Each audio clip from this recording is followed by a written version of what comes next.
அப்பா நல்ல தூக்கம் வருது. 10,000 20,000 கொடுத்து ஏசி பேனு வாங்கி வீட்டுள்ளார மாட்டி குளுக்குளுன்னு வச்சிருந்தாலும் இந்த மரத்துக்கு அடியில படுத்து உறங்குறதுனால ஒரு தனி சுகம்தான். அக்கா நல்லா நிம்மதியா உறங்கிக்கிட்டு இருக்க போல இருக்கே. ஆமாடி வசந்தி, அங்க அது மாமியா என்ன ஆட்டம் போட்டுக்கிட்டு என்ன கூத்து கட்டி அடிக்குது, அது தெரியாம எப்படி தூங்கிட்டு இருக்கு பாரு. ஏக்கா ஏக்கா ஏக்கா எந்திருங்க. ஏக்கா ராசதி அக்கா சோறு கொண்டு வந்திருக்க எந்திரு. ஏத்தே ஏப்பா சோறா ஏடி அதுக்குள்ளே சோறு கொஞ்சம் எடுத்து வந்துட்டியா? ஐயோ சத்த நேரம் நிம்மதியா படுத்து வாங்கிருப்பேன். சரி சோத்தை கொடுங்க சாப்பிட்டுட்டு படுக்கிறேன். எங்கடி சோறு கொண்டு வரேன்னு சொல்லிட்டு வேற எங்க வீசிக்கிட்டு நிக்கிறீங்க? யார் சின்ன பிள்ளை இப்படி எழுப்பி உயிர் எடுக்கிற? ராத்திரி தான் நிம்மதி இல்லாத தூக்கம் வராத கடந்தேன். இங்க வந்தாலும் நிம்மதியா படுத்து உறங்கலாம்னா ஏன்டி இப்படி பண்றீங்க? நிம்மதியாவா? நல்லா இருக்கலாம் நிம்மதியா. கொஞ்சம் தெரு பக்கம் வந்து பாரு. ஏன்டி என்ன ஆச்சுடியே? ஏக்கா உன் மாமி என்னென்ன பேச்சு திரும்ப பேசுது? எனக்கு சரியான ஆத்திரம். எனக்கு சத்தியமா சொல்றேன், அந்த பொம்பளைய நான் கத்தி எடுத்து வெட்டிட்டு உள்ள போகாம இருக்க மாட்டேக்கா. எதுக்குடி என்ன நடந்துச்சு? உங்ககிட்ட ஏதோ ராவடி பண்ணிச்சா? ராவடி பண்ணிச்சாம நான் கேக்குறேன். ஐயோ கடவுளே, அதை நான் எப்படி சொல்றது? அந்த அளவுக்கு அது பேசின ஒவ்வொரு வார்த்தையும் இன்னும் என் காதுல ஒழிச்சுக்கிட்டே இருக்கு. என்னடி சொன்னுச்சு? அதுக்கு என்ன கேடு வந்துச்சா? ஏன் இப்ப உங்களை அது வந்தது? என்ன பிரச்சனை? வாங்க வாங்க போய் கேட்கலாம். என்ன பிரச்சனையா? பிரச்சனையெல்லாம் தலைக்கு மேல போயிட்டு இருக்கு. என்ன பிரச்சனைன்னு கேக்குற? இந்த டயனா இருக்கால டயனா, அவ கற்பம் களைஞ்சிருச்சான். அதுக்கு காரணம் நீதானா? நாங்க சொல்லி கொடுத்ததான் அவளுக்கு நீ ஏதோ பண்ணிட்டியா? என்னடி சொல்றீங்க? டயனாவுக்கு ஆபரேஷன் ஆயிடுச்சா? எப்படி?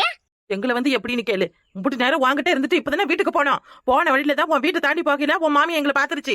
பார்த்ததும் ஒரே புட்டி. இங்க 2 பேரும் நல்லா இருப்பீங்களா, நாசமா போயிடுவீங்க, ஏன்டி என் குடும்பத்தை கெடுத்து குட்டிச்சா வராக்குறீங்கன்னு அப்படி பேசுது. இது என் மாமியா காதுக்கு விழுந்துச்சுன்னா என்ன நடக்கும்னு தெரியுமில உனக்கு. நீங்க என்ன பண்ணீங்க? நீங்க என்ன பண்ணீங்க? அவ கற்ப கலைஞ்சதுக்கு உங்களுக்கு என்ன சம்மந்தம் இருக்கு? ஏன் இந்த பொம்பளை இப்படி எல்லாம் பண்ணிக்கிட்டு நிக்குது? இக்கா ஆத்திரப்பட்டு எதுவும் பேச வேணாம், எடுத்தங்கவுத்தோன்னு எதுவும் செய்ய வேணாம். இதுல ஏதோ ஒரு பிரச்சனை நடந்துகிட்டு இருக்கு. அக்கா நீ பாட்டுக்கு அமைதியிலே ஆகிரு. அவள என்ன பேசினாலும் பேசட்டும். உன் மாமியாக்காரி தான் பித்தலாட்டம் பண்றாளா இல்ல அந்த டயனை தான் எதுவும் போய் சொல்லிக்கிட்டு நாடகம் நடிக்கிறாளான்னு தெரியல. ஏய் என்னங்கடி, முன்னாடியே அவன் நடிக்கிறேன்னு சொன்னதுக்கு தான் இல்லாத பிரச்சனை எல்லாம் இழுத்து விட்டா இப்ப வேறயா? உன் மாமியாக்காரி என்ன திரும்ப சொல்லிருக்கு? நேற்று ராத்திரி நீ கட்டை எடுத்து அவளை அடிச்சுதான் அவளுக்கு கற்பம் கலைஞ்சிருச்சான். ஐயோ கடவுளே மாரியாத்தா, இது ஆண்டவனுக்கு கூட அடுக்காதே. ஐயோ சாமி, ஊட பூட்டி வச்சிருக்காளவன ஆத்திரத்துல ஒரு சின்ன குச்சி விட்டு தாண்டி கிடக்குன. ஏண்டி இப்படி என்னடி? எதுக்குடி இப்படி போய் சொல்லணும்? நான் அப்படி என்னடி அவளுக்கு கேடு பண்ணிவிட்டா? இப்படியே விட்டா சரி வராது. என்ன நினைச்சுக்கிட்டு பண்றாளுவ? ஏக்கா சும்மா இரு. இந்தா இப்ப எல்லாம் டயனா பக்கம் தான் போகுது. நீ பாட்டுக்கு அமைதியா இரு, அதான் உனக்கு நல்லது நான் சொல்லுவேன். ஏண்டி இல்லாத போல பழியெல்லாம் எமல தூக்கி போடுவாளுவ? நான் அமைதியா போகணுமா? அமைதியிலே இருன்னு சொல்றோம்ல. ஐயோ நான் இப்ப என்ன செய்வேன்? ஐயோ கடவுளே கடவுளே, எதுக்கு எல்லாம் என்னைய சுத்தி சுத்தி அடிக்குதுன்னு தெரியல. எந்த பக்கம் காலை வச்சாலும் கண்ணி வடியாதான் இருக்கு. நான் பாட்டுக்கு சவனேன்னு என் வேலையை பார்த்துக்கிட்டு கிடக்குறேன். எதுக்குடி இப்படி பண்றாளுவ? எனக்கு என்னவோ அந்த வீட்டுல நீ இருக்கிறதா அவளுக்கு பிடிக்கலன்னு நினைக்கிறேன். அதனாலதான் இப்படி எல்லாம் பண்ணிக்கிட்டு தெரியறாளுவ. அப்படியே இருந்தா அது நேருக்கு நேரம் சொல்லிட்டு போக வேண்டியதானே? அப்படி என்னடி நான் இடைஞ்சல கொடுக்குறேன்? வேலைக்கு சோத்த ஆக்கி போடுறேன், இந்த துணிமணிகளையும் துவச்சு போடுறேன், யாருக்கு என்ன வேணும்னு பார்த்து தான் செய்யறேன். இன்னும் என்ன இடைஞ்ச அவளுக்கு? அதுதான் என்னன்னு தெரியலக்கா. எல்லாத்தையும் பொறுமையா தான் கண்டுபிடிக்கணும். ஆனா ஒண்ணு, அந்த டயனாவோட நாடகத்தெல்லாம் கண்டுபிடிச்சு அவளை கையும் களவுமா மாட்டி விடணும் எல்லார்கிட்டையும் பாத்துக்க. ஆமா, என்னத்த கண்டுபிடிக்கிறது? ஐயோ நான் அப்ப என்ன செய்யறதுன்னு தெரியல. வீட்டு பக்கம் போறதா வேணாமான்னு யோசிச்சுட்டு இருக்கேன். நீ இப்ப எதுக்கு பயந்தவங்கள்ட்ட பயந்துட்டு கிடக்குற? உன் மேல என்ன தப்பு இருக்கு? நீ பாட்டுக்கு வீட்டுக்கு போய் உன் வேலையை பாரு. டயனகிட்டையும் பேசாத, யாருக்கிட்டையும் பேசாத. அது எப்படி பேசாம இருக்க முடியும்? ஏக்கா கொஞ்சம் நீ இடம் கொடுத்துட்டா போதும், அம்புட்டுதான் உன் கதையே முடிச்சு விட்டுருவாளுவ. ஒழுங்கா சொல்றதை கேளு, வா எங்க கூட. டயனா ஒரு ரூபாய் இந்த 10 கஞ்சிய குடிமா. காலையில இருந்து எதுவும் சாப்பிடாம இருக்க. டயனா அம்மா சொல்றாங்கல்ல, சாப்பிடுமா. இல்ல மாமா, எனக்கு எதுவும் சாப்பிட பிடிக்கல, எனக்கு வேண்டாம். அம்மாடி வேணாம்னு சொன்னா உடம்புக்கு சத்து எப்படிமா வரும்? உளுந்து பருப்புலாம் போட்டு நல்லா ருசியா வச்சிருக்கேன், கொஞ்சோண்டு சாப்பிடுதாயி. எதை பத்தியும் நீ கவலைப்பட வேணாமா. எல்லாம் நல்லதுக்குன்னு நினைச்சுக்க. ஆண்டவன் கொடுக்கறத கொடுக்க வேண்டிய நேரத்துல கொடுப்பான். டயனா நானும் உங்ககிட்ட மன்னிப்பு கேட்டுக்கிறேம்மா. நான் இதை பேசலாமா என்னன்னு தெரியல. ராசாத்தி தெரிஞ்சு இப்படி எல்லாம் பண்ணிருக்க மாட்டா. லேய் அவளே இப்பதான் கொஞ்சம் அழுகை நிப்பாட்டிருக்கா. மறுபடியும் எதுக்குடா உன் முன்னாடியை பத்தி பேசுற? அதுக்குள்ளம்மா எல்லாரும் அவதான் காரணம்னு பேசிக்கிறாங்க. என்னால அதை தாங்க முடியலம்மா. யார் காரணமோ அதுதான் சொல்லுவாங்க. இப்ப எல்லாரும் என்ன பொய்யா சொல்றாங்க? அன்னைக்கு உன் பொண்டாட்டி தள்ளி விட்டதால தானடா கீழே விழுந்து இந்த பிள்ளைக்கு இப்படி ஆச்சு. உன் பொண்டாட்டிக்கு ஒண்ணுன்னா நீ தாங்குவியாடா? உன் தம்பிக்காரன் பாவம், அவன் பாட்டுக்கு தனியா போய் உட்காந்துக்கிட்டு இருக்கான். என்ன ஆக போகுதுன்னு தெரியல. மா இப்ப என்னம்மா பண்றது? நடந்து போயிடுச்சு. அதுக்காக நான் என்ன என் பொண்டாட்டியை வெளியே போடின்னு துரத்தவ முடியும்? என்னால எப்படிடா துரத்த முடியும்? நீதான் பொண்டாட்டிக்கு கட்டுப்பட்டவனாச்சே. மா இப்படி எல்லாம் பேசாதீங்கம்மா. இப்படி எல்லாம் பேசி என்னை கஷ்டப்படுத்தாதீங்க. அவளுக்கு கட்டுப்பட்டா அன்னைக்கு அவள் லேட்டா வந்தான்னு சொல்லி வீட்டை பூட்டி வச்சேன். எனக்கும் அவன் மேல கோவம் இருக்குமா. இருந்தாலும் தேவையில்லாத பேசி புள்ள மனசுக்கு எடுக்க வேணாம். டயனா இங்க வாமா, நீ சாப்பிடு வந்து. ஆமா மாமா, இந்த விஷயத்தை எப்படியே விட்டுடுங்க. ஏதோ ஆனதான் ஆயிடுச்சு. உங்ககிட்டயும் சொல்றேன், அக்கா கிட்ட எனக்காக இதை பத்தி பேச வேண்டாம், சண்டை போட வேண்டாம். அக்கா பாவம் இல்லையா? இனிமே இந்த வீட்டுல யாருமே இதை பத்தி பேச வேணாம். ஆனா அத்தை, உங்க பையன் தான் ஊருக்கு கிளம்புறேன்னு சொல்லிக்கிட்டு இருக்காரு. அத்தை ஊருக்கு போறான். என்னாச்சு அவனுக்கு? மேலுக்கு முடியாது நீ இருக்க, உன்னையே பாத்துக்காம ஊருக்கு போய் என்ன பண்ண போறான்? அவர் லீவுக்கு வந்து ரொம்ப நாள் ஆகுது, அதான் திரும்ப போகணும்னு சொல்றாரு. ஆனா எனக்கு அவர் போறதுல விருப்பமே இல்ல. ஆமா, அவன் வீட்ல இருந்தா என்னத்துக்கு ஆவறது, போகட்டும். இல்லத்த, அன்னைக்கு மாமா கிட்ட ஒரு யோசனை சொன்னேன். அந்த யோசனை சரியா இருக்குமான்ட்டு மாமாட்ட நீங்களே கேட்டு தெரிஞ்சுக்கோங்க. என்ன யோசனை? என்னடா ராசே? நான் ஒரு முட்டா பையன், நானும் அதை அப்படியே மறந்துட்டேன் பாரு. ஏமா, தம்பி வெளியில போய் எல்லாம் கஷ்டப்பட்டுக்கிட்டு இருக்க வேணாம், இனி ஊரோட இருக்கட்டும். அவனுக்கு தான் கைத்தொழில் ஒண்ணு இருக்குல்ல, ஒரு மெக்கானிக் கடையை ஒண்ணு வச்சு கொடுத்தா அவன் பாட்டுக்கு வேலை பார்த்துக்கிட்டு கிடப்பான். ஊரை சுத்தி எங்கேயும் மெக்கானிக் கடையும் இல்ல. அதான் பாப்பா அன்னைக்கு சொன்னுச்சு. ஆனா அதுக்கு எப்படியும் ஒரு 10 லட்சம் கிட்ட தேவைப்படும்னு நினைக்கிறேன். 10 லட்சமா? அம்புட்டு பணத்துக்கு எங்க போறது? நம்ம கை முதல்ல போட்டு தான் தொடங்கணும்னு இல்ல அத்தை. நம்ம கிட்ட தான் மாடு இருக்கு, நிலம் இருக்கு. அதெல்லாம் பேங்க்ல இந்த மாதிரி தொழில் பண்ண போறோம்னு லோன் போட்டு பண்ணலாம். லோன் போடணுமா? உன் கல்யாணத்துக்கு வாங்கின கடனும் தங்கம் வளையகாப்புக்கு வாங்கின கடனுமே பாதி தான் அடைஞ்சிருக்கு, இன்னும் பாதி அப்படியே தான் இருக்கு. இவனும் அதை பத்தி எதுவும் கண்டுக்கல. வட்டிக்காரன் வந்து அன்னைக்கு அசிங்கப்படுத்தையில இந்த ராசாத்தி தான் எங்கேயோ போய் பணத்தை விரட்டி அவனுக்கு பணத்தை கொடுத்தா. இப்ப இந்த மாதிரி சொன்னா என்ன பண்றது? வியாபாரம் நல்லா போச்சுன்னா 1 வருஷத்துலயோ 2 வருஷத்துலயோ பணத்தை மொத்தமா கட்டி கூட கடனை அடைச்சிடலாம். எனக்கு ரொம்ப பயமா இருக்கத்த. எனக்கும் வயசாயிடுச்சு, எனக்கும் இனி குழந்தை பெத்துக்கணும்னு ஆசையா இருக்கு. அதனால அவரை இனி வெளியில எங்கேயும் நான் அனுப்ப விரும்பல அத்தை. ராசே, நீ என்னடா சொல்ற? நான் சொல்றதுல என்னமா இருக்கு? என் தம்பி நல்லா இருந்தா எனக்கு தான் சந்தோஷம். இன்னைக்கு அவனுக்கு ஒரு கடை தண்ணியா வச்சு கொடுத்தா நாளைக்கு அவன் என்னைய பார்க்க மாட்டானா என்ன? பாப்பா எப்படி பாக்குறேன்னு நானும் பாக்குறேன். ராசே, 10 லட்சம் பணம் வேணும்னா அதுக்கு என்ன, எப்படியா லோனு பட்ட சரி வருமாயா? என்ன பண்ணலாயா? பத்திரம் கித்திரம் எதுவும் வச்சு அடமானம் போட்டு லோன் போட்டே செஞ்சுக்கலாமா? அதனா மாசம் மாசம் அடிச்சுக்கலாம். இருக்கிற பூமியை வித்துட்டனா அதுக்கு பிறகு அது திரும்ப வாங்குறது ரொம்ப கஷ்டம். ஆமா, உங்க தம்பிக்கிட்ட நீங்க தான் பேசணும். எவ்வளவு சீக்கிரத்துக்கு நீங்க எல்லாத்தையும் செய்யறீங்களோ அந்த அளவுக்கு எனக்கு நல்லது மாமா. சரிதா, இன்னும் 2 நல்ல எல்லாத்தையும் நான் முடிச்சிடறேன். சரியா? நீ அதை பத்தி எல்லாம் எதுவும் யோசிக்காம முதல்ல சாப்பிட்டு உடம்ப தேத்து. புரியுதா? உனக்கு எல்லாம் சீக்கிரம் நல்லதா நடக்கும். அப்படி மட்டும் உங்க வழியா எனக்கு ஒரு நல்லது நடந்ததுன்னா ராசுகுட்டி மெக்கானிக் கடனை கடைக்கு உங்க பேரையே வைக்குவோம் மாமா. ஐயோ, அதெல்லாம் வேணாமா. அதெல்லாம் எதுக்கு? என் தம்பிக்கு செய்யறதுல இப்ப என்ன எனக்கு பிரச்சனை? ஏன்டி எங்கேயா மச மசம் நிக்கிறியா? உள்ள வாங்க. அலைஞ்சு தெரிஞ்ச வெயிலுக்கு கொஞ்சம் நல்ல காத்து வாங்கினாதான் குளு குளுன்னு இருக்கும். வாங்க.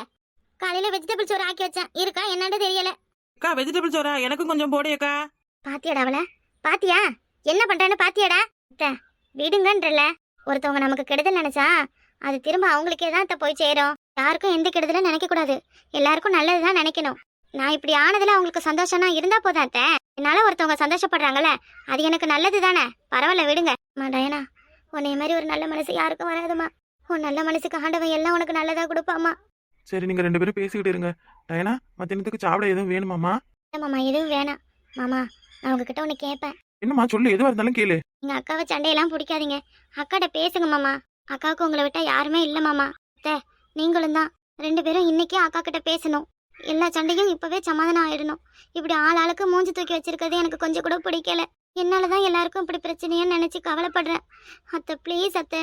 சரிம்மா, உன் நல்ல மனசுக்காக பேசுறமா. இந்தா இப்படி உன்னைய தாண்டி தான் போனா. இந்த விஷயம் அவளுக்கு தெரியாதா என்ன? ஒரு வார்த்தை என்னம்மா ஆச்சுன்னு ஒரு வார்த்தை கேட்டால பாரு. அவ மனசுல கெட்ட என்ன இருக்கிறதால தானே அவ பாட்டுக்கு சோத்த காணும் குழம்ப காணும்னு சொல்லிக்கிட்டு நேரா உள்ள போறா. பரவாயில்ல, விடுங்கத்தே. அவங்க எப்படி இருக்காங்களோ அப்படியே இருந்தா போறாங்க. இக்கா, பாத்தியா உன் மாமியா என்னமா கொஞ்சுத? இப்படிக்கா அந்த மாதிரி எப்படி பச்சோந்தி மாதிரி அங்குக்கும் இங்குக்கும் தாவுத? சி, இதெல்லாம் என்ன புத்தி? விடு. ஆண்டி, கிழவிய பார்த்த நீ மாமாவை பாக்கலையா? அக்கா, உன் புருஷனுக்கு கொஞ்சம் கூட விவசாயம் இல்லையா? என்னக்கா அவரு இந்த டயனா பக்கத்துல உட்காந்து என்ன தாளாட்டா பண்றாரு? உன் புருஷன் நடந்துக்கிறதுல எனக்கு கொஞ்சம் கூட பிடிக்கலையக்கா. இப்படியே அவரை விட்டுக்கிட்டே இரு. கடைசியில அம்மா தான் முக்கியம், பொண்டாட்டியே வேணாம்னு உன்னை தெருவில் நிக்க வைக்க போறாரு. ஆமா, இனிமே தான் நிக்க வைக்கணும் பாரு. இங்க எது போனா போறாங்க, விடுடி. விடுன்னு எல்லாத்தையும் நீ விட்டுட்டு போறதுதான் உன் வீட்டுக்காரரு இந்த மாதிரி மாறினதுக்கு பெரிய காரணம். யாரு? பேசாம அவரை எப்படியாச்சும் கைக்குள்ள போட்டு வச்சுக்க, அவ்வளவுதான் நாங்க சொல்லுவோம். உனக்கு என்ன சொல்லியா கொடுக்கணும்? பொம்பளை கையில புருஷன் இருக்கணும்னா என்னென்ன செய்யணுமோ அதெல்லாம் செய்யி. கோவம் என்ன கோவம், புள்ளாத கோவம். உன் மாமியார் அந்த டயனவும் என்னவோ லோனு கத்துறாளுவ. என்னக்கா, எதுவும் உன் தலையில கைய வச்சிட போறாளுவ. இது என்ன கண்டாவியோ யாருக்கு தெரியும்? யார பத்தியும் பேச வேணாம் டி. யாரும் எப்படியோ போகட்டும். அநியாயம் பண்ணா அதுக்கு ஆண்டவன் பதில் சொல்லிக்குவான். எல்லாத்தையும் ஆண்டவன் கையில போட்டுப்புட்டு நம்ம பாட்டுக்கு பேசாம நம்ம வேலையை பார்க்கும். இந்த கூழ் கடை நடத்துறதுக்கு என்னென்ன செய்யணும், எது வாங்கணும்னு எல்லாத்தையும் ரெடி பண்ண ஆரம்பிக்கலாம். புருஷனை நம்பினா இனி ஒன்னும் புண்ணியம் படாது. சரிக்கா, சரி. அதனால உன் மாமியால சும்மா விடக்கூடாது. மாமியால ஏத்துக்கிட்டு என்ன செய்ய முடியும் பாரு? ஒன்னும் பண்ண முடியாது. அவியலுக்கு தான் பயந்துதான் நம்ம குடும்பம் நடத்தணும்னு ஆண்டவன் எழுதி வச்சிருக்கான். அப்படி பயந்து வாழணும்னு என்ன அவசியம் இருக்கு? யாருக்கும் பயந்துலாம் வாழ வேண்டிய அவசியம் இல்ல. சும்மா நீ ஒரு ஆளு பேச்சு பேசல பாரு பேச்சு. மாமா ஏட்டி வாங்க போலாம். ஏன் நான் உள்ள வந்தேன், நான் கிளம்புறியா? இது வாங்கடி போலாம். ஏமா சின்ன பொண்ணு வசந்தி, இந்த அநியாயத்துல நீங்க கேட்க மாட்டீங்களா? கூட இருக்கிற நீங்களே இந்த மாதிரி எல்லாம் பண்ணலாமா? என்ன நாங்க என்ன பண்ணோம்? உங்க அம்மா மாதிரி நீங்களும் எங்களையே குறை சொல்றீங்க. இப்ப என்ன உங்க குடும்பத்துல எங்களாலேயே பிரச்சனை நடக்குது? ஏதோ பாவம்னு சொல்லி பேசிக்கிட்டு போயிட்டு வந்துட்டு இருக்கோம். அது உங்களுக்கு பொறுக்க மாட்டேங்குதே. யார் பாவன்னு பேசுறிய? பாவம் பார்த்து எதுக்கு அவகிட்ட பேசணும்? அவ்வளவு பாவம் பார்த்து பேசுற அளவு பேசாம இருக்காளவே. அதனால உங்களுக்கு என்ன? மூணு நேரம் என்ன செஞ்சுட்டு இருந்தீங்க? அதையே போய் செய்யுங்க. ஏய் வாங்கடி போலாம். இந்த கோவத்துக்கு ஒன்னும் குறைச்ச கிடையாது. நீ எதுக்குடி இந்த மாதிரி பேசுற? ஏண்டி உனக்கு என்ன பைத்தியம் எதுவும் பிடிச்சிருச்சா? அல்லாத உன்னால என்ன பண்ணிட முடியும் சொல்லுடி. ஆம்படியா இருந்துதான் எல்லாம் செய்யணுமா என்ன? நீங்க இல்லாமலும் எனக்கு வாழ தெரியும். ஆத்தாடியாத்தா, அந்த அளவுக்கு ஆயிடுச்சா? அப்ப நான் இல்லாமதான் இனி வாழ போற. உங்க முன்னாடி வாழ்ந்து காட்ட போறேன். என்னம்மா இதெல்லாம் நீங்க சொன்னதுதானா? இப்படியெல்லாம் ஒரு நாளும் அவ பேசுனது இல்ல. எத்தனை நாளைக்கு தான் கொட்ட கொட்ட குனிஞ்சுக்கிட்டே இருப்பாங்க? என்னைக்காவது ஒரு நாளைக்கு எழுந்து நிமிந்து ஏன்டா கொட்டன்னு கேட்டா வலிக்கத்தான் செய்யும். ஏக்கா வாயக்கா போலாம். அவியலுக்கு தான் உங்ககிட்ட பேச விருப்பம் இல்லல்ல, அப்புறம் என்ன பேசிட்டு நிக்கிறிய? புருஷ மண்டாட்டிக்குள்ள குடும்பத்துக்குள்ள 1000 இருக்கும். அதுல எதுக்கு நீங்க தலையிடுறீங்கன்னு எங்களை கேக்குறீங்களா? எப்ப பாரு எங்க அக்காவுக்கு யாரும் இல்லன்னு சொல்லி காட்டிட்டே இருக்கீங்களா? ஏன் அவங்களுக்கு யாரும் இல்ல? கூட பிறந்த தங்கச்சோல நாங்க இருக்கோம். இனி எப்பவுமே அவங்களுக்கு யாரு இல்லன்னு தயவு செஞ்சு சொல்லாதீங்க, புரியுதா? என்ன கஷ்டமா இருந்தாலும் என்ன பிரச்சனையா இருந்தாலும் எல்லாத்துக்கும் நாங்க இருக்கோம். இனி எங்க அக்காவை நாங்க பாத்துக்குவோம். எத்தனை நாளைக்கு இதெல்லாம்? எத்தனை நாளைக்குனா? உண்மையான அன்புனா சாவர வரைக்கும் தான். அக்கா வாயக்கா போலாம். இவர்கிட்ட எல்லாம் சும்மா நின்னு எதுக்கு பேசிக்கிட்டு வா? என்ன பொண்டாட்டியே புரிஞ்சுக்க முடியல. நம்ம பேசுறது இல்லாம காது குடுத்து இவரு கேப்பாரு. என்ன பண்ண அக்காவை கூப்பிட்டுக்கிட்டு வா, கிளம்பு. அக்கா வாக்கா. இப்ப உங்க அக்காவை யாரும் இல்லாதவன்னு சொன்னதுதான் உங்களுக்கு கஷ்டமா இருக்குல்ல? ஆமா கஷ்டமா தான் இருக்கு. இதுக்கு அப்படி சொல்றீங்க? அவங்களுக்கு யாரு இல்லன்னு ஏன் சொல்றீங்க? சொல்லுங்க. ஏதோ ஒரு கோவத்துல வர வார்த்தை தான். கோவத்துல எங்களுக்கு தான் 1000 வார்த்தை வருது. நாங்க கேட்கட்டுமா? டயனா கூட கொஞ்சம் கொஞ்சம் கொலாவறீங்களே, அதுக்கெல்லாம் என்ன காரணம்? எதுக்கு அவகிட்ட இவ்வளவு கொஞ்சம் கொலாவெல்லாம் எதுக்கு? வசந்தி சந்தி அமைதியா இரு. சும்மா இருக்கா? எங்க வந்து என்ன பேசுறீங்க? இப்போ உங்களுக்கு வலிக்குதா? இந்த மாதிரிதான் யாரும் இல்லாத அனாதை வெளியே போடி அவடி இவடின்னு சொல்லும் பொழுதும் அந்த அக்காவுக்கும் வலிச்சிருக்கும். மனுஷனுக்கு மட்டும் உயிர் இல்ல, சொல்ற வார்த்தைக்கும் உயிர் இருக்கு. நம்ம பேசுற ஒவ்வொரு வார்த்தையும் தான் அவ கிடக்கிறவனையும் பழக்கியும் வைக்குது. உசுரோட இருக்கிறவனையும் கொல்றது ஒரு வார்த்தை தான். நீ பேசும்போது பார்த்து பேசுங்க. நாக்குல நரம்புலன்னு என்ன வேணா பேசலான்ட்டு பேசாதீங்க. அக்கா வாக்கா போலாம். யாரு எவருன்னு தெரியாம ஏதோ ஒரு பாச பந்தம், ஏதோ ஒரு சொந்த பந்தத்தால சேர்ந்த உறவு நாங்க 3 பேரும். இவளுங்க என்னைய புரிஞ்சு வச்சுக்கிற அளவு கூட நீங்க என்னைய புரிஞ்சு வச்சுக்கல. ஒண்ணுமனா பிறந்து ஒரே ரத்தமா வளர்ந்து ஒன்னா வாழ்ந்தா மட்டும் அண்ணன் தங்கச்சி அக்கா தம்பின்னு கிடையாது. உண்மையான அன்பு இருந்து ஒருத்தவங்களோட கஷ்டத்துல பங்கெடுத்து ஒருத்தவங்க கவலைப்படும் பொழுது ஆறுதல் சொல்ற உறவு ஒண்ணு இருந்தாலே போதும். அதுவே 1000 யானைக்கு சமம், கோடி ரூபாய்க்கு சமம். புரிஞ்சுக்கோங்க.